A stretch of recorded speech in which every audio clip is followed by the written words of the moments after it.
Hello, कहाँ गए call? उठाओ बेटा call. A few moments later. Hello बेटा, अभी आवाज आ रही है? इतना टाइम कैसे ले लिया? एक बार क्या, रुको रुको 1 मिनट रुको। आ रही है? हेलो बेटा, आवाज आ रही है बेटा? हाँ, इतना टाइम कैसे ले लिया फोन उठाने में? नहीं सर, वो एक्चुअली मतलब ऑप्शन नहीं आता था तो देव ना। हाँ, बताओ भाई, क्या दिक्कत आ रही है? मैंने शुरू किया तो नॉर्मल जोश के स्टार्ट किया था, तो मेरे को पता था कि जोश बाद में लो हो सकता है, होएगा ही होएगा। तो मैंने स्टार्ट कर दिया एंड सब कुछ सही चल रहा था। बट फिर धीरे धीरे क्या हुआ ना कि मतलब लाइफ में डिस्ट्रैक्शंस आने लगे एंड कुछ बैड हैबिट्स जैसे लेट उठना ये सब, या फिर लेट नाइट तक जागना, वो सब आ गई है। तो ये बैड हैबिट्स नहीं है, पता नहीं आपको किसने दिमाग में डाल दिया है कि ये सारी चीजें बैड हैबिट्स हैं। मैंने वही बोला, देखो यार, ये रास्ता ना आपका कॉम्प्लेक्स नहीं है। अगर आपको किसी ने बोला है कि ये बैड हैबिट है कि अगर आप लेट उठ रहे हो, नहीं, ऐसा नहीं है। अगर आप लेट नाइट तक पड़े हो, ध्यान सुनना मेरी बात को, अगर आप लेट नाइट तक पड़े हो, ठीक है, आपने अपना टाइम वेस्ट नहीं किया है, आपने यूटिलाइज करा है, तो ऑब्वियस सी बात है कि आपकी बॉडी थकेगी। और जब बॉडी थकेगी यू नीड रेस्ट, अदरवाइज आपकी एफिशिएंसी हर दिन कम होती चली जाएगी। आप 6 घंटा बैठ के पढ़ रहे हो लेकिन दिमाग शांत नहीं रहेगा। This is not a bad habit. First of all, don't over pressurise yourself with all these things, okay? हाँ सर, मतलब लाइक नॉट इवन 1.5 आवर का भी फोकस मेंटेन नहीं हो पा रहा, बीच में डिस्ट्रैक्ट हो जाता हूँ। एंड एक बात बोलूंगा जाने से पहले, ध्यान से सुनना बेटा। अभी सारे बच्चे जितने भी जुड़े हुए हैं, एक बात फील करना, जब तुम अपने जेई के, अभी गर्मी कितनी है ना तगड़ी? अब कुछ दिन पहले जेई एडवांस का पेपर हुआ है, हाँ या ना? तुम्हारा भी एडवांस का पेपर जब भी होगा इसी समय ही होगा। गर्मी कितनी होगी तुम ये सोचना। आज मैं जब ऑफिस आ रहा था ना, मेरे को ये था कि मैं किसी ना किसी दिन बच्चे को ये रियलाइज कराऊं कि जब तुम वो 3 घंटा अपने जेई मेंस का हो या 6 घंटा अपना जेई एडवांस का, जब तुम एग्जाम में अंदर बैठ के एग्जाम दे रहे होगे ना बेटा, उस गर्मी में तुम्हारे पेरेंट्स पेड़ के नीचे बैठ के तुम्हारा वेट कर रहे हो, समझ रहे हो? वो 6 घंटा उनके लिए भी 2 साल की मेहनत है। जो तुम स्ट्रगल कर रहे हो ना, बात यह है कि जो तुम कह रहे हो ना डिस्ट्रैक्शन हो जाती है, मैं हर बार बच्चे को एक ही बात बोलता हूँ, जिस दिन आपकी प्रायोरिटी सेट है कि भाई ये एग्जाम तुम्हारे लिए कितना इंपॉर्टेंट है, जिस दिन आपके लिए क्लियर हो गया ना, मैं लिटरली बता रहा हूं, उस दिन आपको कोई डिस्ट्रैक्ट ही नहीं कर सकता। जिस दिन आपको ये रहेगा ना, जिस दिन मैं एग्जाम में बैठूंगा ना भाई, अंदर मेरे पापा मम्मी हो सकता है धूप में किसी पेड़ के नीचे छाव में बैठ के बस वेट कर रहे होंगे, आज मेरा बेटा कुछ अच्छा कराएगा या आज मेरी बेटी कुछ अच्छा कराएगी और हमारी शायद घर की सिचुएशन बेटर हो जाए। जिस दिन आपको ये फील हो गया कि वो 3 घंटा जब पापा धूप में बैठ के मेरा वेट कर रहे होंगे और मैं एग्जाम के बाहर आऊंगा ना, तो वो वर्थ इट होना चाहिए। ये फील करनी है हमें कि जब आप मेहनत कर रहे हो ना बेटा, तो आपके पेरेंट्स भी दिन रात सोच के कुछ मेहनत कर रहे हैं आपके लिए। और जब आपके पास मौका होता है ना, एक बार प्रैक्टिकलिटी के साथ सोच लेना कि राइट नाउ मेरे लिए मोबाइल चलाना ज्यादा इंपॉर्टेंट है, अपने दोस्त से बात करना ज्यादा इंपॉर्टेंट है, या फिर मैं अपनी फैमिली की प्रॉब्लम्स के लिए खड़ा हूं, वो ज्यादा इंपॉर्टेंट है। जिस दिन आपने अपनी प्रायोरिटी सेट कर ली ना, यार मेरे लिए पढ़ाई है, मैं जितना कर सकता हूं उतना तो करूं, उसके बाद आप देखो डिस्ट्रैक्शंस क्या होती है। और ये चीज ही टफ है जब आप अपने आप को बार बार मना रहे हो कि मेरे लिए भाई ये इंपॉर्टेंट नहीं है। 2 साल के बाद एग्जाम से बाहर निकलूं तो मेरे पेरेंट्स के फेस पे मैं ये बोल पाऊं, पापा आई हैव डन इट, हो जाएगा।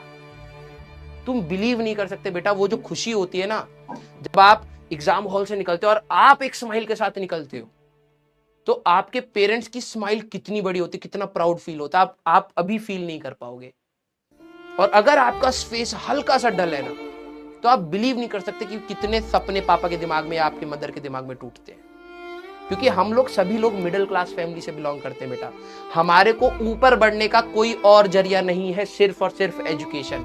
और जब आप पढ़ रहे हो ना, तो दिलो दिमाग से पढ़ो, खुल के पढ़ो, जितना पढ़ सकते हो।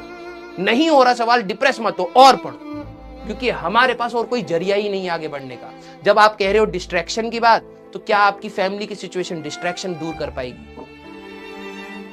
नहीं कर पाएगी। और ये प्रैक्टिकलिटी जिस दिन आपके दिमाग में बैठ गई ना कि यार मेरे को यहां से ऊपर उठने के लिए मेरे को भगवान ने सिर्फ एक मौका दिया है, दैट इज पढ़ाई। और कुछ दिया है क्या हमें? क्या हमें करोड़ों की संपत्ति दी है? नहीं दी ना। क्या हमारे घर पे कोई भाई बहन जब हमारे भी पढ़ रहे थे क्या करोड़ों कमा रहे थे? कुछ नहीं था भाई, खेती बाड़ी पे चल रहा था काम, सब कुछ सही से कर रहे थे।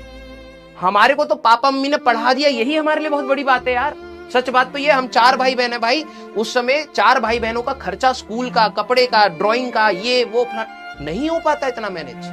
तो मेरे को तो अपनी 6ठी क्लास में ये चीज फील हो गई थी यार कि मैं इस तरीके की लाइफ नहीं जीना चाहता। भले ही मेरे पापा बेस्ट करके दे रहे हो, लेकिन I don't want to live this life. और मैंने 5वीं क्लास तक मैं फेल होने की कगार पे रहता था, लेकिन 6ठी क्लास में मैं टॉप में आना लग गया, क्योंकि अपने आप रियलाइजेशन हो गया कि मेरे लिए पढ़ाई के अलावा कुछ भी नहीं है। मैं अपने दोस्तों को देखता था, वो बहुत अच्छी अच्छी चीजें करते थे, लेकिन मेरे को कभी वो इंटरेस्ट ही नहीं करती थी। क्यों? क्योंकि मेरे को पता है मेरी रियलिटी क्या है। मेरे को ये पता है कि मेरे को कौन चीज ऊपर ले जा सकती है, वो सिर्फ और सिर्फ पढ़ाई है भाई। मैंने पढ़ाई के अलावा कुछ नहीं किया उसके लिए। जब मेरे को समझ आ गई, और वही मैं कह रहा हूँ, जिस दिन तुम्हें समझ आ जाएगी ना कि वो 3 घंटे पापा जब धूप में बैठे होंगे तो वो वर्थ इट होने चाहिए, अपने आप डिस्ट्रैक्शन साइड हो जाती है बेटा। वही है सर, मतलब पढ़ाई में मैं 10th में ही आकर सीरियस हुआ। मतलब मैं मतलब जब मैं 10th में आया तभी आकर मैं पढ़ाई में थोड़ा सीरियस हुआ। मतलब थोड़ा क्या बहुत ही हो गया था, मतलब एज कम्पेयर टू 9th में 8th क्लास में फेल हो चुका हूँ एक बार।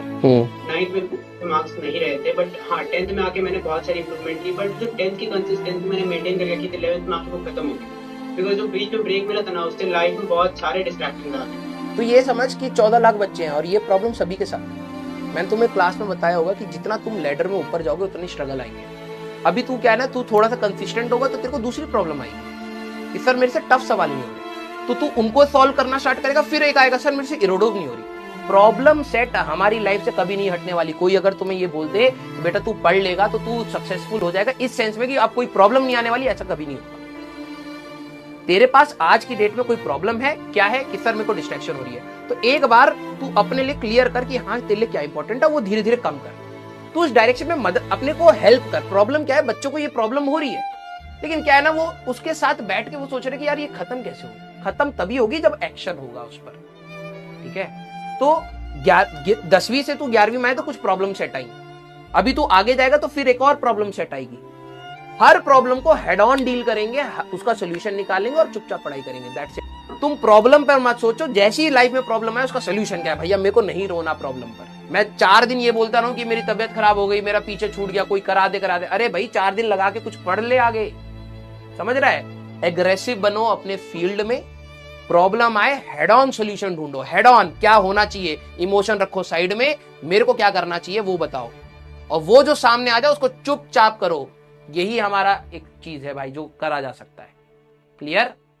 तो प्रॉब्लम्स आप सभी लोगों की लाइफ में आएंगी बेटा, और even if you crack IIT, मैं आपको बता रहा हूं आपकी प्रॉब्लम्स बढ़ेंगी ही बढ़ेंगी। बट बात यह है कि आप इस तैयारी में अपना माइंडसेट इतना स्ट्रांग कर लेते हो कि वो प्रॉब्लम्स आप डील करने के लिए तैयार हो जाते हो, और जो प्रॉब्लम्स डील करने के लिए तैयार नहीं होता वो हमेशा लाइफ में पिसता चला जाएगा। लाइफ में प्रॉब्लम्स हटेंगी नहीं बेटा, समझ रहा है। तो अपने आप को संभाल और इनर मोटिवेशन ढूंढ। तेरे को कभी भी, अगली बार कभी भी हम लाइफ में फ्यूचर में मिले, तेरे को ये नहीं होना चाहिए कि सर आप एक बात ऐसी बोल दो जिससे मैं पढ़ाई पर लग जाऊं, समझ रहा है। तेरे अंदर से इनर मोटिवेशन ये होनी चाहिए कि सर मैं, आप जितनी बुरी से आप क्लास बैच छोड़ भी दोगे ना तब भी मैं रैंक निकालूंगा, ये होना चाहिए। सर मेरे सारे रिसोर्सेज काट दो तब भी मैं सिलेक्शन लेके दिखाऊंगा, ये होना चाहिए। तो जिस दिन आप अपने से ये बात बोलना स्टार्ट कर दोगे ना बेटा, लिटरली बता रहा हूं, आपको कौन रोक सकता है, कौन डिमोटिवेट कर सकता है, कौन सी स्थिति आपको रोक सकती है, कुछ नहीं हो सकता। आप अपने से तो बेटर बनोगे, ये तो बात है। तो आप दूसरे में मोटिवेशन ढूंढना छोड़ दो। क्लियर?